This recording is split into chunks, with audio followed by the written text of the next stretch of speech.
कि जैसा आपने एक आध्यात्मिक के बारे में कहा कि सरकार से उसमें जोड़ा जाए, लेकिन एक ये भी देखा जाए कि हमारे जो हिंदी भाषी हैं या हिंदुस्तान है या सनातन में जो पति पत्नी के संबंध विच्छेद होते हैं, जिसे उर्दू में तलाक कहते हैं, वो हिंदी के शब्द में डिक्शनरी में है ही नहीं। उसके बावजूद भी वर्तमान में तलाक होने की जो घटनाएं दिन प्रतिदिन बढ़ती जा रही हैं, इस विषय में क्या कहेंगे? इसमें तो ये परिवार अपने बच्चों को अपने साथ नहीं बिठाता, मेन दिक्कत तो ये है। हम अपने बच्चों को, बहन बेटी को वो सभ्यता नहीं सिखा रहे हैं कि परिवार एक है।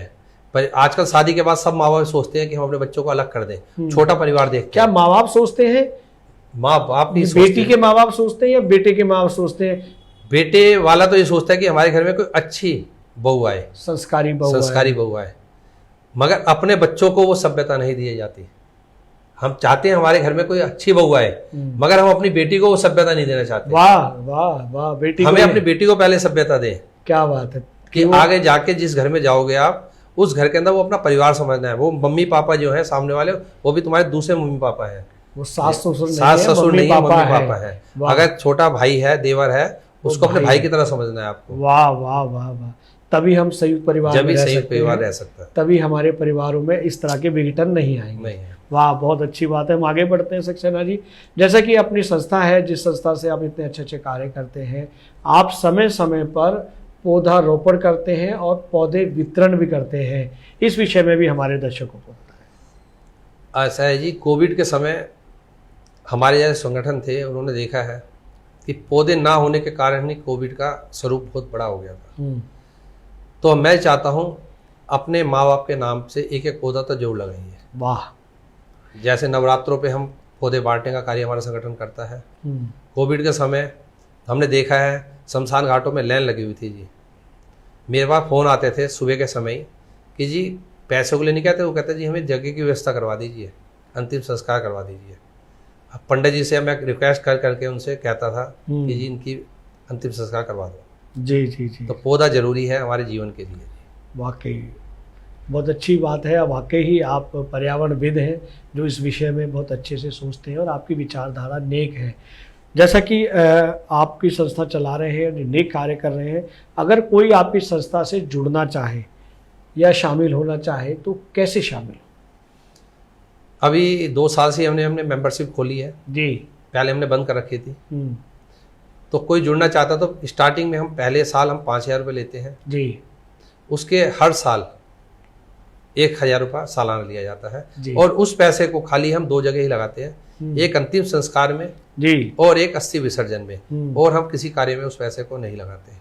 वाह वाह वाह वाह, ये भी आपका बहुत ही अतुलनीय कार्य है जो आप इतने लगातार आप करते हैं और अच्छा लगता है इन सब चीज़ों को देखते हुए, क्योंकि हम मीडिया वाले और मीडिया कर्मी सब तरफ नज़र रखते हैं। बहुत अच्छा कार्य कर रहे हैं।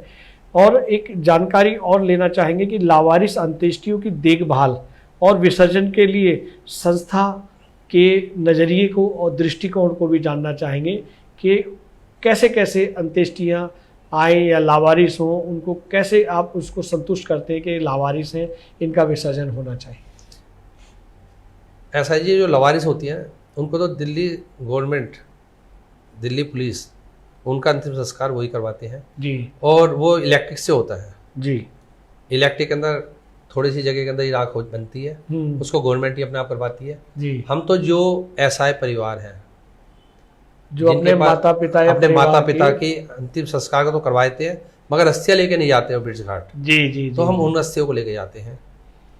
तो क्या वो बाद में आके उन्हें ढूंढते होंगे, तो फिर कैसे पता लगता है कि उनके परिवारजनों की अंत्येष्टियों का? तो ऐसा जी, जो शमशान घाट के पंडित जी हैं उनके पास लिस्ट होती है। हर शमशान घाट पे 2 महीने 3 महीने तक का टाइम होता है कि आप अपने परिवार के मृतक की अस्थियां लेके जाइए। जब लेके नहीं जाते हैं तो वो हमारे यहाँ संगठन को बताते हैं और हम उन अस्थियों को लेके जाते हैं। वाह वाह वाह।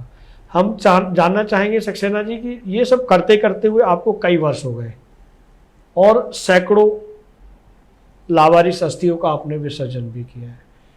आपके भीतर की जो खुशी है, जो आत्मसंतुष्टि है आपकी, आपके परिवार की और संगठन के लोगों की, वो कैसे फील होती है? ये करके जब आते हैं तो आपको कैसा लगता है? क्या सुख महसूस होता है, क्या शुद्धिकरण महसूस होता है? मैं तो ये समझता हूँ जी कि भोले शंकर जी ने मुझे इस काबिल समझा और जी। मुझे इस तरह का संगठन बनाने के लिए कहा, जी। और प्रभु की कृपा रहती है और बहुत अच्छा लगता है मुझे और वाह। मेरे परिवार को भी, वाह, क्यों वाह। बिना परिवार के आप कुछ नहीं कर सकते। और ये कार्य एकदम एक अलग तरह का है। अगर परिवार का सहयोग हो ना, आप शमशान घाट नहीं जा सकते। लोग भागते हैं शमशान घाट के नाम से जी। जी जी। परिवार का सहयोग होगा तो आप कर सकते हो। मेरे मम्मी पापा अब तो रहे नहीं संसार में, तो जब थे तो उनका बहुत ज़्यादा सहयोग मिला। मेरे परिवार का, बच्चों का बहुत ज़्यादा सहयोग मिला है जी मुझे इस कार्य के लिए। समाज में देखा गया है कि लोग अपने माता पिता के अस्थियों का तर्पण नहीं करते, लेकिन आप पूरे समाज का करते हैं, आसपास के लोगों का करते हैं, जिसकी संख्या दिन प्रतिदिन बढ़ती जा रही है।